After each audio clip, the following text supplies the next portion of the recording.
kinuha nila yung budget ng DepEd at isa yan sa mga rason kung bakit ako nag-resign sa Department of Education.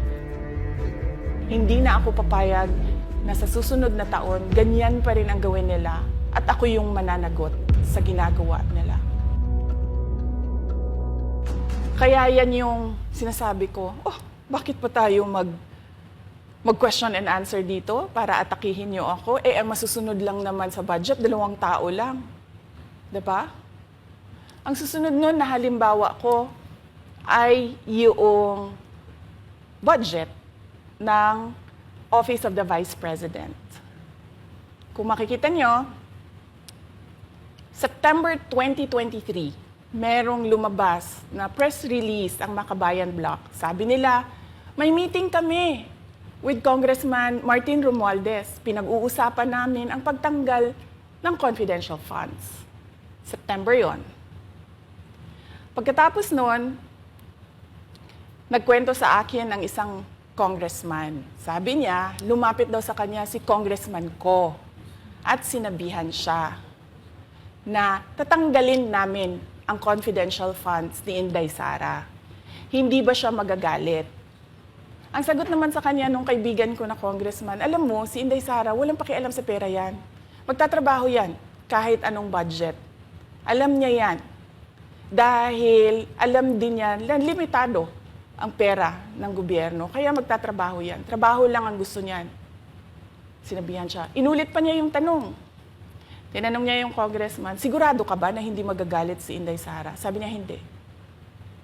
Kaya kung makita ninyo, doon sa budget hearing ng Office of the Vice President, ay dinefend namin ng maayos kung paano gagamitin ang confidential funds. Napapabilis ang trabaho, napapadali ang trabaho, dahil nakatarget yung mga proyekto. Pero pagkatapos nung plenary namin sa House, ay kaagad na lumabas, di ba? Walang 2 oras lumabas ang statement ni Congressman Zaldico. Ano sabi niya? Unanimous decision ng party leaders under the leadership of Congressman Martin Romualdez, tatanggalin namin ang confidential funds. At para hindi halata na inaatake nila ako, tinanggalan din nila yung mga iba pang mga departments ng kanilang confidential funds. So nakikita nyo, bumulong ang Makabayan Bloc kay Martin Romualdez. At dahil sa kagustuhan ni Martin Romualdez na hindi siya atakihin, at dahil sa gusto niyang suportahan ang Makabayan at ang NPA, nakinig siya. At ang ginawa niya, tanggalin yung budget. Alam na nila kung anong gagawin nila bago pa kami pumunta sa plenary ng House. Hindi ko alam yon. Kasi nasabihan na lang ako nung kaibigan kong congressman pagkatapos na. Nung nakita ko na nagsabi si Zaldico, tanggalin niya ang confidential funds ng Office of the Vice President. So doon ko na lang naintindihan na aatake sila gamit ang confidential funds. Dahil sumunod nun, October, ay merong dated na October na audit memorandum ang Commission on Audit. Tapos meron silang October 3 na audit memorandum ang Commission on Audit. So sunod-sunod yun, nakita mo. Naglabas ng press release ang Makabayan, nag-defend kami ng budget namin, nagsalita si Zaldico, lumabas ang mga AOM ng COA, September, October. Kaya yan din yung rason. Nung nakita na namin at na-confirm namin doon sa audit memorandum ng COA na ito na yon, confirmation ng pag-atake. Kasi hindi pa kami confirmed doon sa unang tanggalin namin yung confidential funds sa OVP. Ang confirmation namin, noong nagba-budget hearing sila, at doon sa budget hearing, tinatanong nila, may AOM na ba? May AOM na ba? At nakita namin lumabas na. Yun yung confirmation namin na ito yung pag-atake. Kaya nung fourth quarter ng 2023, hindi na ginamit ng Office of the Vice President at ng Department of Education ang confidential funds. Kasi sabi ko sa kanila, kahit gaanong tamang gamit natin dyan, gagawan nila ng mali yan. Bubutasin nila yan at aatakihin tayo gamit ang confidential funds.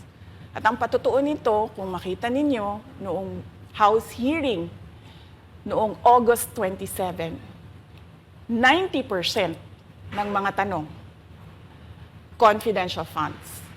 Kahit na 2024 at 2025, wala ng confidential funds ang Office of the Vice President. So yan yung explanation ko, mahabang explanation ko. Bakit pa tayo mag-question and answer? Para atakihin ninyo ako? Tapos, alam naman nating lahat. Congressman Zaldico, Congressman Martin Romualdez lang ang nagdidesisyon sa budget ng bayan. Madam Vice President, it seems na there's this great plan against you talaga to destroy you. And speaking of plan, kasi during the budget hearing po, may nagsabi kasi doon ng let's stick to our plan. And you also called that person po. Can you po share about this po? Ano ba tong plan talaga nila during this budget hearing? Oo.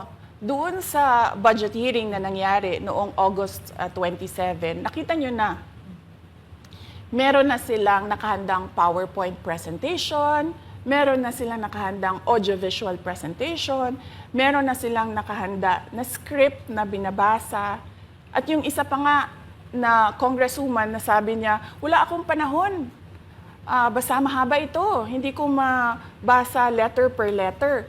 Pero kung makita mo, may nakahanda siya ng mga sagot sa mga sinabi namin sa Commission on Audit. Legal points na sinabi namin sa Commission on Audit. Bakit napakadelikado ng ginagawa na kinukuha ang mga dokumento ng hindi tapos at hindi final na audit. So kung makita mo, ganun yun, nakahanda sila. Makikita natin na let's stick to our plan at atakihin natin ito siya. Walang kinalaman sa kanyang Office of the Vice President 2025 budget proposal, kundi lahat ay may kinalaman sa confidential funds na matagal nang may kaso, 3 pa nga ang kaso sa Supreme Court, matagal nang pinapa-audit nila, at nagko-cooperate kami doon sa audit. Kaya makikita ninyo kung ulit-ulitin natin yung nangyari noong House budget hearing noong August 27. Meron silang plano na gamitin yon para siraan ako. At hindi lang sila tumitigil dyan. Kung makita ninyo, ngayon naman nasa DepEd budget sila ng pagsira ng pangalan ko. Kahit wala akong kinalaman doon sa mga observations ng Commission on Audit, sinasabi nila na kasalanan ni Inday Sara yan. At going back po dito sa budget hearing, Madam Vice President, kasi mukhang hindi talaga nagustuhan ng mga kongresista ang inyo pong naging sagot. At naglabas nga po sila ng kanilang statement about pa din dito sa confidential fund. And itong si Franz Castro, nagsabi siya dito nga daw ay posibleng ito ay isang impeachable offense. Ano pong reaction niyo dito? Hindi na bago ang usapin ng pag-impeach sa akin. Kung babalik tayo nung nakaraang taon, ay nagsalita na si Franz Castro noong November 2023. Nagsabi na siya, ay pinag-uusapan namin ang impeachment ni Inday Sara. At nagbigay siya ng mga basehan doon sa ifa-file daw nila na impeachment. Kaya tuloy-tuloy lang yan na pinag-uusapan openly diyan sa House of Representatives ang impeachment. At lagi nandyan sa gitna si Franz Castro sa usaping impeachment sa akin. Unang-una, walang misuse ng confidential funds, walang misuse ng funds ng Department of Education. Kaya ngayon, ay pinipilit nilang gawan ng basihan yung mga sinasabi nila na impeachment sa akin. Kaya hindi bago yan na pinag-uusapan ang impeachment. Kasama yan sa plano nila laban sa akin. Ma'am, regarding naman po dito, kasi sa plano daw po nila, ay bigyan kayo ng 0 or 1 peso budget ang OVP po. Kung sakaling mangyari po ito, ano ang magiging hakbang po? Narinig din namin na merong defunding, i-defund daw ang Office of the Vice President budget. Narinig din namin na posibleng piso lang ang ibigay na budget sa Office of the Vice President. Handa ako sa Office of the Vice President na magtrabaho kahit walang budget. Maliit lang yung opisina namin, maliit lang yung operations namin, kaya kayang-kaya namin na magtrabaho kahit walang budget. Alam naman namin na kapartiyan ng pag-atake. Kaya kami, tutuloy-tuloy lang din kami sa kailangan namin gawin para sa bayan. Madam Vice President, panghuli na lang po, no? Sa kabila po ng nararanasan ninyo na pag-atake, kaliwat kanan, at ang kalagayan po ng ating bansa, ano po ang inyong mensahe sa ating mga kababayan? Unang-una mensahe ko sa ating mga kababayan, huwag silang magpadala sa ingay ng politika.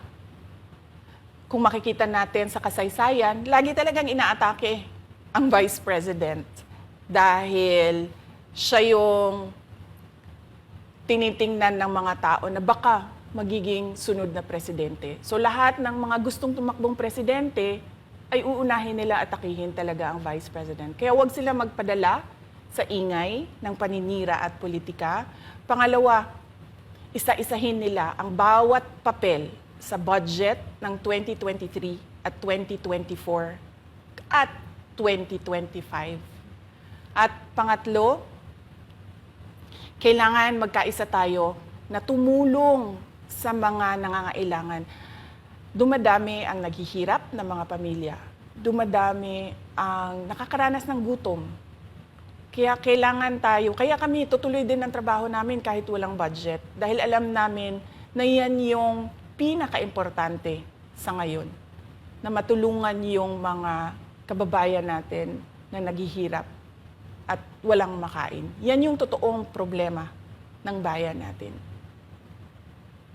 Once again, ma'am, maraming salamat po sa pagkakataong pinagkaloob niyo po sa amin at nabigyang linaw po ang mga isyong ngayon na headlines po sa iba't ibang media. Maraming salamat po ni Madam Vice President. Thank you very much. Shukran.